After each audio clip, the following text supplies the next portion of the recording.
É sem dúvida sempre uma expectativa chegarmos no final de um semestre.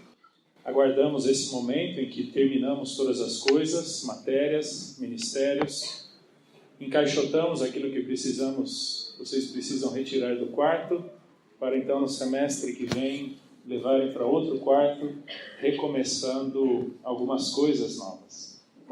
E eu percebo que são momentos justamente como esses, de grande expectativa, do culminar de todo um semestre, para alguns que se formam no final do ano, mas saem agora do CLD no meio do ano, é o culminar de um ano, o aguardo de um ano, o final de um projeto.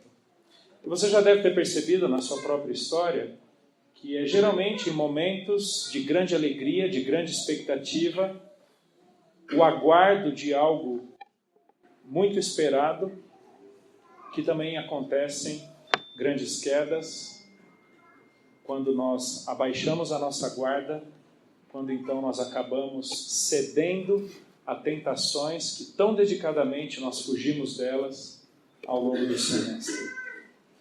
E, por obra do Senhor, eu consigo encerrar hoje Judas, que caminhou conosco ao longo de todo o semestre.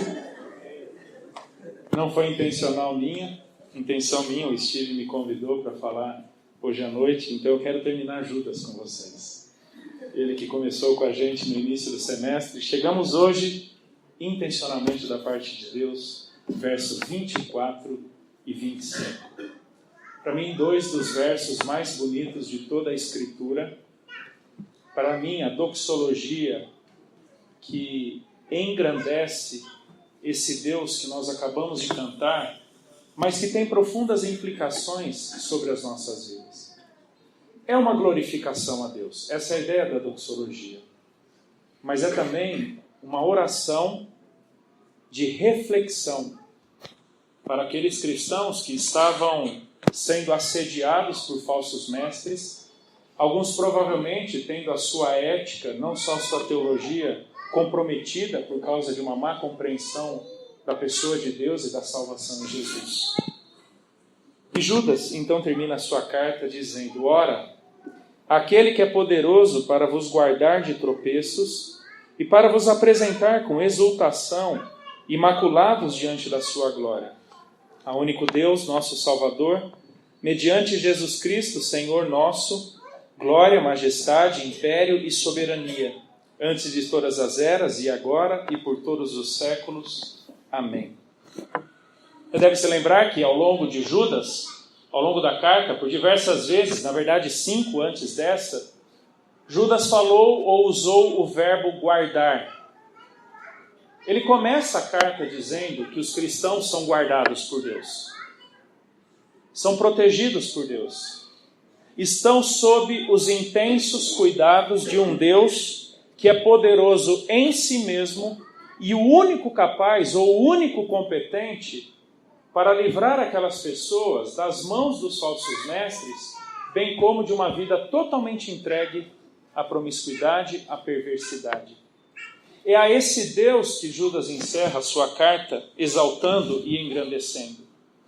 Muito mais do que ações humanas a favor de uma boa teologia, muito mais do que ações humanas tentando guardar a si mesmo puro e irrepreensível, está um Deus que é poderoso nele mesmo e o maior interessado em nos guardar livres de tropeços.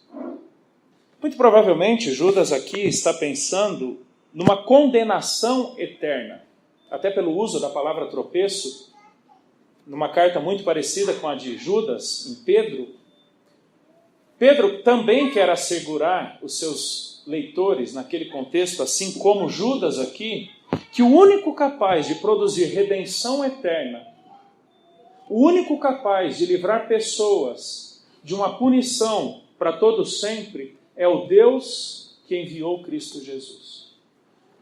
É um Deus, sim, que está preocupado com o nosso destino eterno. Por isso nos provê salvação no tempo. É esse Deus que é poderoso para nos guardar de qualquer perdição no futuro, dedicado, capacitado e intencionado para nos apresentar diante da sua glória com exultação, Interessante nos apresentar para Ele mesmo, diante da sua própria glória. A salvação em Cristo, queridos, não é uma obra da pena de Deus por nós. Não é uma obra de caridade de Deus para conosco. É, na verdade, a expressão da sua própria glória. Isso quer dizer solidel glória. No contexto da Reforma Protestante, a intenção última de Deus em planejar e efetivar a salvação era a própria glória dele. E o objetivo último da vida daqueles que foram salvos em Cristo é viver para a glória de Deus. É o Deus que é capaz de nos livrar de uma perdição eterna, se não também nos dar um sentido presente, o viver para a sua glória, sendo constantemente apresentados diante dele mesmo para a glorificação do seu nome, para o engrandecimento de quem ele é e do que ele faz. Alguns já disseram que isso é egoísmo de Deus. Um Deus que faz tudo para a sua própria glória. Um Deus cheio de si mesmo. Mas perceba que na glorificação dele, as nossas vidas foram redimidas. Isso é amor. Isso é misericórdia. Isso é graça. Não é um simples ufanismo que se enche de si mesmo, mas é alguém que é louvado e bendito pelo que fez em nosso favor. Então, na medida que nós entendemos o que ele fez por nós, na medida que entendemos o sentido da cruz e do sangue derramado por nós, nós vivemos para a glória de Deus. Ora, aquele que é poderoso para vos guardar de tropeços e para vos apresentar com exultação, isso é basicamente extrema alegria, o ápice,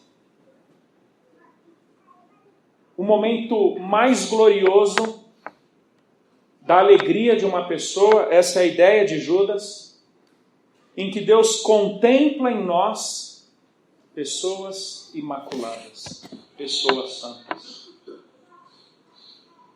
Paulo vai dizer em Efésios capítulo 1, que Deus em Cristo nos predestinou para sermos santos e irrepreensíveis. Mesma palavrinha, imaculados.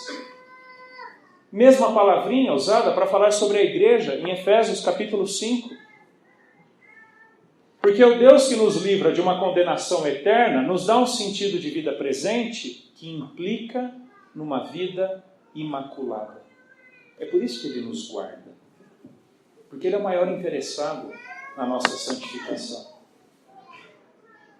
Queridos, a mesma graça que salva é a graça que santifica, que é a graça que sustenta. Deus não está interessado apenas na nossa redenção eterna, senão também na nossa santificação presente. É por isso que Ele que nos guarda. Nós não temos capacidade em nós mesmos para nos mantermos puros. Alguns de vocês que lutaram ao longo do semestre com a sua santidade e encontraram respaldo, proteção, cuidado, ajuda ao longo desse semestre, se verão eventualmente sozinhos nesse próximo mês. O mesmo Deus que esteve com você aqui, te guardando na pureza, é o mesmo Deus que caminhará contigo, te guardando na pureza fora daqui. Isso para todos nós, casados, solteiros, quando estivermos em público, diante de centenas ou pouquíssimas pessoas, mas também no secreto da vida, quando não estivermos diante de ninguém, senão de nós mesmos, e diante daquele que é poderoso para nos guardar. O interesse dele é que permaneçamos puros, imaculados, sem mancha qualquer.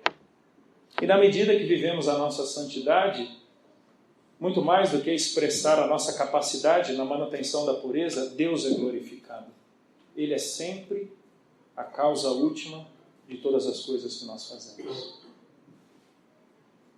Ao único Deus, nosso Salvador, por meio de Jesus Cristo, o nosso Senhor. E é interessante Judas falar sobre Senhor nosso, porque aquela comunidade, de alguma forma, estava prestando serviços aos falsos mestres. Havia barganhado toda a sua dedicação, a sua exclusividade a Cristo, dando aos falsos mestres. dando a pessoas, querendo glória diante de pessoas, querendo status diante daqueles que mandavam na igreja, comprometendo a sua obediência, a sua submissão a Cristo Jesus. A esse Cristo que é o nosso Senhor. Seja glória, majestade, império e soberania. Antes de todas as eras e agora e por todos os séculos. É o Deus que vai de geração em geração. É o Deus que vai de eternidade a eternidade. É o Senhor que governa a história e faz com que todas as coisas aconteçam exatamente segundo o seu governo, segundo o seu querer, segundo os seus intentos. E na medida em que nós entendemos quem é esse Deus e nos alinhamos aos projetos dele, nós vivemos para a sua glória, nós o glorificamos por meio de quem somos, por meio do que fazemos. O meu desejo é que depois de um semestre tão conturbado, com muitas provas, monografias, trabalhos, viagens, grandes experiências, você não olhe para trás, senão para perceber este Deus que te sustentou, que te guardou, que te encaminhou para apresentar diante dele a sua própria glória. E na medida que entendemos quem é esse Deus poderoso, nós não cedemos à idolatria. Idolatria no Novo Testamento, especialmente nas chamadas cartas gerais, não é o curvar-se diante de um objeto. É viver em torno de qualquer coisa que não Deus. Pode ser o seu status, pode ser o seu nome, pode ser os seus feitos ao longo do semestre, que você chega agora ao final aplaudindo a si mesmo. Pode ser um estágio glorioso que você terá, sendo preletor no lugar que pouquíssimos estiveram. Isso pode ser idolatria. Pode ser o fato de ter passado um semestre sem dificuldades financeiras. E então a sua pretensa segurança se torna o seu porto seguro, quando Deus deveria ser aquele em quem você confia. Idolatria. De alguma forma, aqueles cristãos, eles prestavam a sua obediência aos falsos mestres. Mas Judas encerra dizendo, não, é a ele, a esse único Senhor, que seja toda a glória, toda a majestade. Queridos, que não cedamos às tentações do pecado, que não cedamos às tentações do nosso coração, nos glorificando a nós mesmos, quando toda a glória deve ser dada a Ele. O Natan vai nos conduzir numa música, na verdade é essa letra aqui, são esses versos cantados. Aqueles que souberem, cantem com o Natan, aqueles que não souberem, prestem atenção. E ao final da música, quero dar uns 2 ou 3 minutinhos para você olhar para o seu coração, aí para dentro de você, perceber o quanto a tua vida está compatível com esse Deus. Se tem pecado a ser confessado, confesse. Se você prevê tentações, lutas, voltando para casa, ou no período de estágio, preventivamente, ore por isso, para que Deus te guarde imaculado, para que Deus te guarde livre de tropeços. Aqueles que talvez depois de 6 meses vão reencontrar velhos amigos, pessoas que te conheceram de um jeito diferente do que você está hoje.